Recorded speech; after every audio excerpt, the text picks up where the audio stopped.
Imagine being born in a place where smiling is forbidden, escape means death, and family isn't love, but surveillance.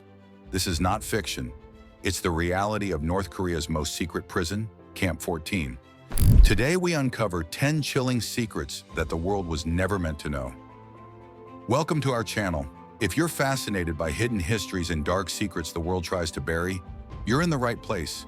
In this video, we'll dive deep into the terrifying world of Camp 14, a prison so secret that even many North Koreans don't believe it exists. Don't forget to like, subscribe, and stay till the end, because secret number 10 will completely change how you see freedom. Number 1, born to be a prisoner. Camp 14 isn't just a prison, it's an entire world built on punishment and fear. No one is sent there for what they've done, but for who they are. Under North Korea's brutal 3 generations of guilt rule, a single act of defiance can doom an entire bloodline. Parents, children, and even grandchildren, condemned to live and die behind barbed wire. Shin Dong-hyuk, the only person known to have escaped, was born inside those fences. He had never seen a city, never felt love, never even heard the word freedom. For him, the camp wasn't a sentence, it was life itself. In Camp 14, you're not born free, you're born a prisoner. Number 2, children of the camp inside camp. 14, childhood doesn't exist. From the moment a child can walk, their life belongs to the camp. Tiny hands are put to work in freezing fields, dark mines, and dirty factories. There are no toys, no laughter, only commands and punishments. Their so-called education doesn't teach reading or math, but obedience and fear. They are taught that loyalty to the regime is sacred and that love or kindness is weakness. Children are ordered to spy on each other, even on their own parents. A single word of disobedience can mean a beating or death. In this world, betrayal is rewarded and compassion is punished. Every lesson strips away what it means to be human until only survival remains. Number 3, no right to food. In Camp 14, food isn't nourishment, it's control. Hunger rules every hour, every thought, every dream. Prisoners are given nothing more than a few kernels of corn or a thin soup made from cabbage leaves floating in dirty water. To survive, many hunt rats, snakes, or insects, risking punishment for every bite. Starvation isn't accidental. It's a weapon designed to break the body and erase compassion. When hunger takes over, morality disappears. Friends steal from each other. Families turn cold. Survivors say the emptiness in their stomachs was nothing compared to the emptiness that took over their hearts. In Camp 14, food isn't life. It's the regime's cruelest form of control. Number 4, the torture chambers. Deep inside Camp 14 lie the interrogation chambers. Dark, windowless rooms where screams echo day and night. Prisoners are dragged in, blindfolded, and chained to walls slick with blood and sweat. Electric shocks, beatings, and hangings are routine, forcing confessions for crimes that never existed. Shin Dong-hyuk was only 13 when he was hung over a fire for trying to escape. His skin burned, his body scarred forever. But in Camp 14, torture isn't just about pain, it's about control. It breaks the mind, kills hope, and reminds every prisoner that mercy does not exist behind those fences. Number 5, public executions.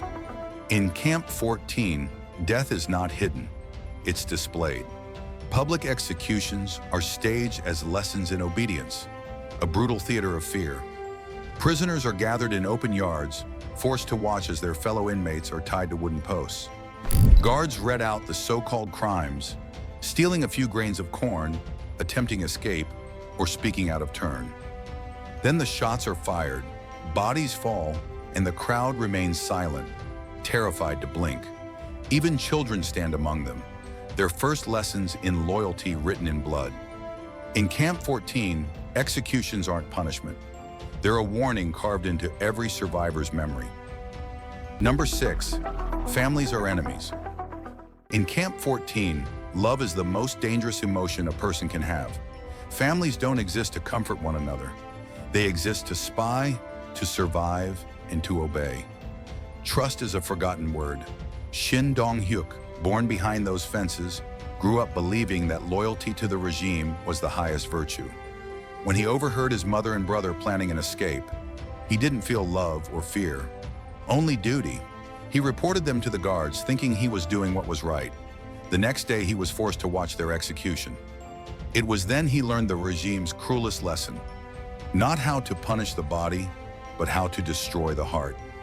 In Camp 14, fear replaces love, and betrayal becomes the only way to live.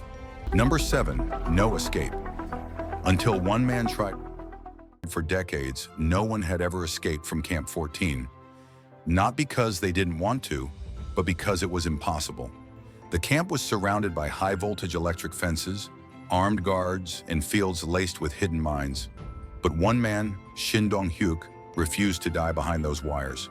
At 23, driven by desperation, he made his move. As he crawled toward the fence, his friend touched it first and was killed instantly. Shin used his lifeless body as a bridge, climbing over the electrified wires.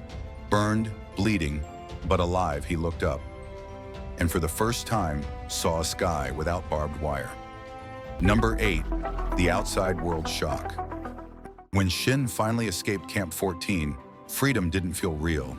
It felt terrifying. He stepped into a world he couldn't understand. He didn't know what money was, how friendship worked, or why strangers offered him food without punishment. After a lifetime of fear and control, kindness seemed suspicious and happiness looked dangerous.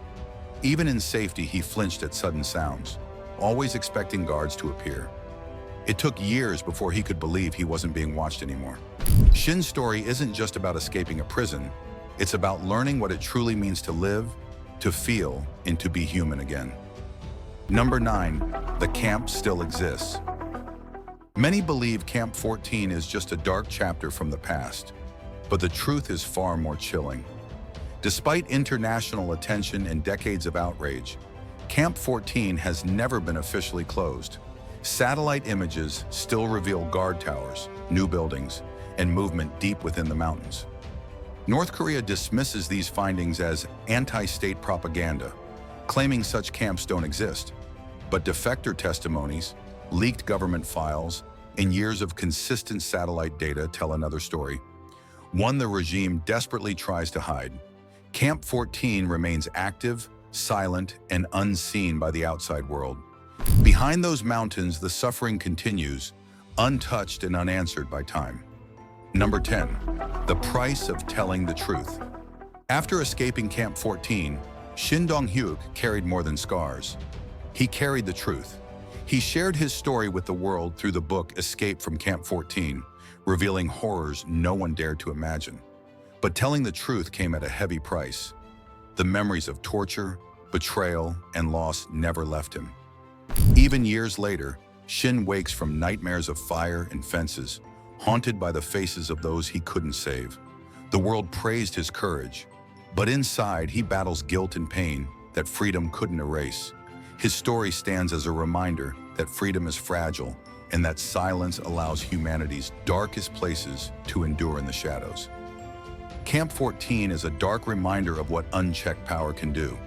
Stories like Shin's are not just about suffering, they're warnings to humanity. If this story moved you, share this video so more people learn what's still happening in the shadows. Don't forget to subscribe for more untold truths, because awareness is the first step toward change.